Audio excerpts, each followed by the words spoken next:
BMC radio Malayalam വാർത്തകൾ നിങ്ങൾക്കായി അവതരിപ്പിക്കുന്നത് ഐമാക് കൊച്ചിൻ കലാഭവൻ. കലാവിദ്യാർത്ഥികൾക്ക് പ്രിയപ്പെട്ട ബഹ്റൈനിലെ കലാകേന്ദ്രം. കൂടുതൽ വിവരങ്ങൾക്കായി സന്ദർശിക്കൂ www.bahrainmediacity.com. നമസ്കാരം, BMC റേഡിയോ മലയാളം വാർത്തകളിലേക്ക് സ്വാഗതം. ഞാൻ ധനുകൃഷ്ണ. അന്താരാഷ്ട്ര തൊഴിലാളി ദിനമായ മെയ് 1 ബുധനാഴ്ച രാജ്യത്തെ മന്ത്രാലയങ്ങൾക്കും സർക്കാർ അതോറിറ്റികൾക്കും വിദ്യാഭ്യാസ സ്ഥാപനങ്ങൾക്കും അവധിയായിരിക്കുമെന്ന് ബഹ്റൈൻ കിരീടാവകാശിയും പ്രധാനമന്ത്രിയുമായ His Royal Highness Prince Salman bin Hamad Al Khalifa സർക്കുലറിൽ അറിയിച്ചു.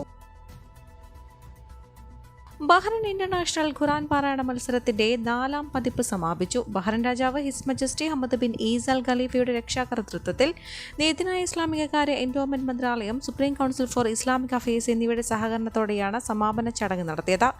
ഇസ്ലാം മതത്തെ സംരക്ഷിക്കുന്നതിനുള്ള ബഹ്റൈന്റെ തുടർച്ചയായ മത്സരത്തെ പിന്തുണച്ചതിന് SCIA president Sheikh Abdulrahman bin Mohammed bin Rashid Al Khalifa Bahrain രാജാവിന് നന്ദി രേഖപ്പെടുത്തി. വിജയികളെയും അവരുടെ ബന്ധുക്കളെയും സ്ഥാപനങ്ങളെയും രാജ്യങ്ങളെയും ജൂറി അംഗങ്ങളെയും SCCA പ്രസിഡന്റ് അഭിനന്ദിച്ചു.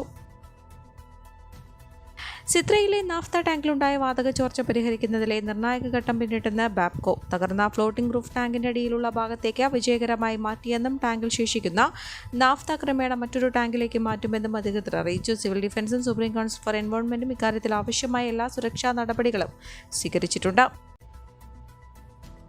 ബഹ്റൈൻ കേരളീയ സമാജം BKSG ദേവ്ജി കലോത്സവം സമാപനത്തിലേക്ക് നീങ്ങുമ്പോൾ വിവിധ ഗ്രൂപ്പുകൾ തമ്മിലുള്ള ആവേശവും വർണ്ണാഭമായ ഡാൻസ് പ്രോഗ്രാമുകളുമായി കലോത്സവ വേദികൾ സജീവമായി കൊണ്ടിരിക്കുന്നു. വെസ്റ്റേൺ ഡാൻസ്, ഗ്രൂപ്പ് സോങ്, ദേശഭക്തി ഗാന മത്സരം, ഒപ്പന മത്സരങ്ങളുടെ സമാപന ദിവസമായ ശനിയാഴ്ച നടക്കുന്ന ജൂനിയർ സീനിയർ സിനിമാറ്റിക് ഡാൻസ് മത്സരങ്ങൾ എന്നിവയെല്ലാം ഏറ്റവും ആവേശകരമായ മത്സരങ്ങളാണ്. വിവിധ നൃത്താധ്യാപകരുടെ നേതൃത്വത്തിൽ ചിട്ടപ്പെടുത്തിയ ഗ്രൂപ്പ് ഡാൻസ് കാണാൻ വമ്പിച്ച ആൾക്കൂട്ടമാണ് എത്താറുള്ളതെന്ന് കേരളീയ സമാജം പ്രസിഡന്റ് PV രാധാകൃഷ്ണപിള്ളയും ജനറൽ സെക്രട്ടറി വർഗീസ് കാരക്കലും കലോത്സവം ജനറൽ കൺവീനർ നൌഷാദ് മുഹമ്മദ് എന്നിവർ അറിയിച്ചു. മെയ് 1 നടക്കുന്ന സമാപന സമ്മേളനത്തിൽ Kerala speaker AN Shamseer, Pramod Narayan MLA, Devji group പ്രതിനിധി ജയദീപ് ബാർജി തുടങ്ങിയവർ പങ്കെടുക്കും. കേരളത്തിലെ സംസ്ഥാന സ്കൂൾ യുവജനോത്സവങ്ങളുടെ മാതൃകയിൽ 5 ഗ്രൂപ്പുകളായി 180ഓളം ഇനങ്ങളിലായി 700ഓളം കുട്ടികളാണ് പങ്കെടുക്കുന്നത്. നാട്ടിൽ നിന്നടക്കം 100ഓളം വിധികർത്താക്കൾ പങ്കെടുക്കുകയും ചെയ്ത മിഡിൽ ഈസ്റ്റിലെ ഏറ്റവും വലിയ കലാമാമാങ്കമാണ് അവസാന ദിവസങ്ങളിലേക്ക് പ്രവേശിക്കുന്നത്.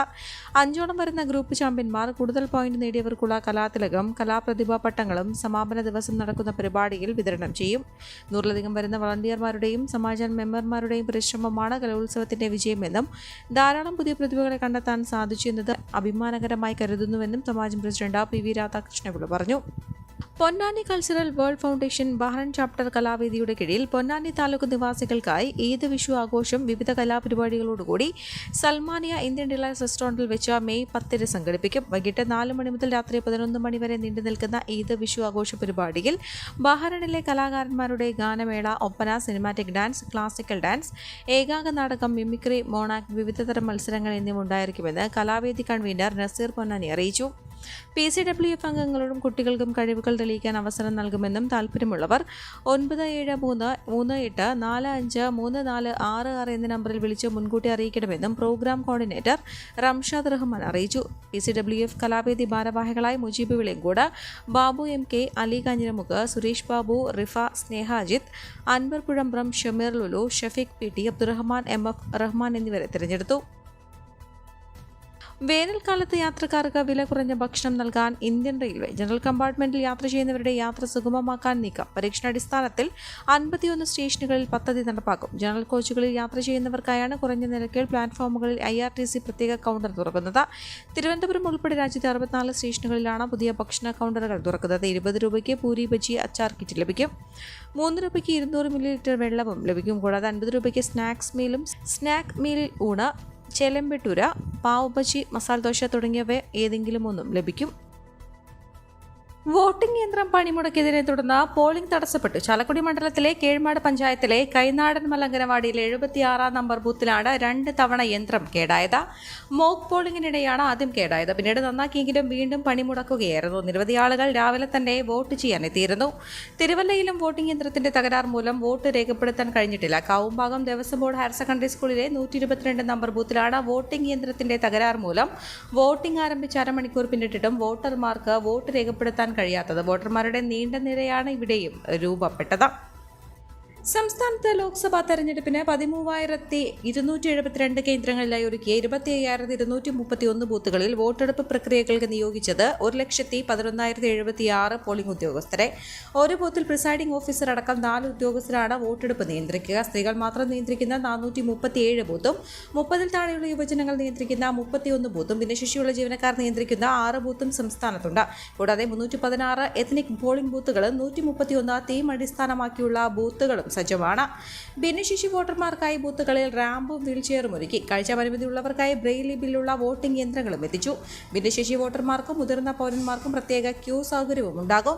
കൂടാതെ ആംഗ്യഭാഷാ സൗകര്യം, ഭിന്നശേഷി വോട്ടർമാർക്ക് യാത്രാ സൗകര്യം എന്നിവയും ഏർപ്പെടുത്തി. പ്രശ്നബാധിത ബൂത്തുകളിലെ വെബ്കാസ്റ്റിംഗ് മുഖ്യ തെരഞ്ഞെടുപ്പ് ഓഫീസറുടെ ഓഫീസിലും 20 ലോക്സഭാ മണ്ഡലങ്ങളിലെ ആർഒമാരുടെ കീഴിലും സജ്ജമാക്കിയ കൺട്രോൾ റൂമിലും തത്സമയം നിരീക്ഷിക്കും. ലോക്സഭാ തെരഞ്ഞെടുപ്പിൽ മുഖ്യമന്ത്രി പിണറായി വിജയൻ ധർമ്മടം മണ്ഡലത്തിലെ പിണറായി RC അമല BOP സ്കൂളിൽ വോട്ട് ചെയ്യും. 161 നമ്പർ ബൂത്തിലാണ് മുഖ്യമന്ത്രി കുടുംബത്തോടൊപ്പം എത്തി വോട്ട് രേഖപ്പെടുത്തുക. പ്രതിപക്ഷ നേതാവ് VD സതീശനും കുടുംബവും പറവൂർ കേസരി ബാലകൃഷ്ണ മെമ്മോറിയൽ കോളേജിലും വോട്ട് രേഖപ്പെടുത്തും. KPCC പ്രസിഡന്റും കണ്ണൂർ മണ്ഡലം സ്ഥാനാർത്ഥിയുമായ K Sudhakaran Keezhunna south UP സ്കൂളിലെ 142 ബൂത്തിൽ വോട്ട് ചെയ്യും. നിയമസഭാ speaker MN Shamseer Kodiyeri Paral LP സ്കൂളിലെ 103 ബൂത്തിൽ സമ്മതിദാനാവകാശം വിനിയോഗിക്കും. CPM സംസ്ഥാന secretary MV Govindan Morazha CH Kumaran master സ്മാരക AUP സ്കൂളിൽ 108 നമ്പർ ബൂത്തിൽ വോട്ട് ചെയ്യാനെത്തും. LDF convener EP Jayarajan Pappinisseri ആരോജി GHSലെ 51 നമ്പർ ബൂത്തിലെത്തി വോട്ട് രേഖപ്പെടുത്തി. NSS general secretary G Sukumaran Nair രാവിലെ 7-ന് Vazhappally saint Theresa's higher secondary സ്കൂളിലെത്തി വോട്ട് ചെയ്തു. Changanassery archbishop Mar Joseph പെരുന്തോട്ടവും സഹായമെത്രാൻ മാർ തോമസ് തറയിലും രാവിലെ തന്നെ അസംഷൻ കോളേജ് ഓഡിറ്റോറിയത്തിലെത്തിയും വോട്ട് രേഖപ്പെടുത്തി. ആലപ്പുഴ പാർലമെന്റ് മണ്ഡലത്തിൽ ഇരട്ട വോട്ടുകൾ പോൾ ചെയ്യാതിരിക്കാൻ കർശന നടപടി സ്വീകരിക്കണമെന്ന് കേരള ഹൈക്കോടതിയുടെ ഇടക്കാല ഉത്തരവ്. ഇരട്ട വോട്ട് സംബന്ധിച്ച് UDF നൽകിയ ഹർജിയിലാണ് ഉത്തരവ്. ആലപ്പുഴ ലോക്സഭാ മണ്ഡലത്തിൽ മാത്രം 35,000-ൽ കൂടുതൽ ഇരട്ട വോട്ടുകൾ ഉള്ളതായി ആരോപിച്ചാണ് ഹൈക്കോടതിയിൽ ഹർജി ഫയൽ ചെയ്തത്. ഹർജി ഫയൽ സ്വീകരിച്ച ഹൈക്കോടതി ഇലക്ഷൻ കമ്മീഷനോട് വിശദീകരണം തേടിയിരുന്നു.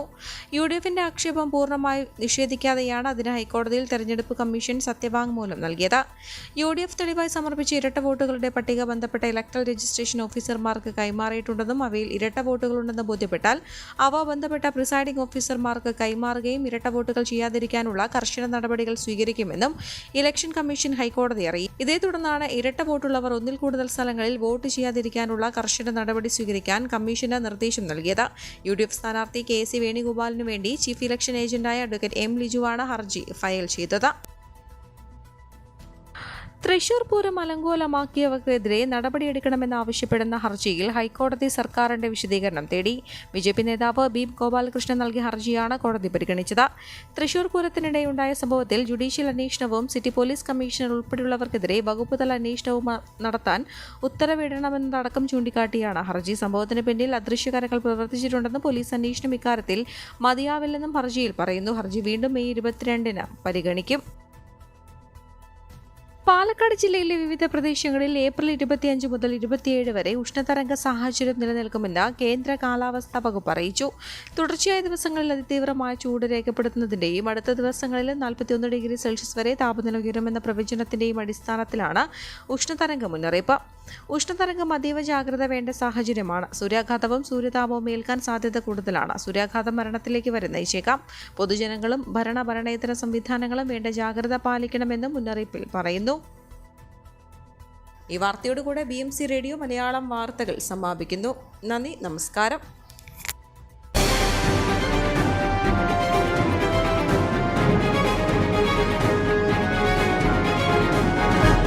BMC റേഡിയോ മലയാളം വാർത്തകൾ നിങ്ങൾക്കായി അവതരിപ്പിക്കുന്നത് iMac കൊച്ചിൻ കലാഭവൻ. കലാവിദ്യാർത്ഥികൾക്ക് പ്രിയപ്പെട്ട ബഹ്റൈനിലെ കലാകേന്ദ്രം. കൂടുതൽ വിവരങ്ങൾക്കായി സന്ദർശിക്കൂ www.bahrainmediacity.com.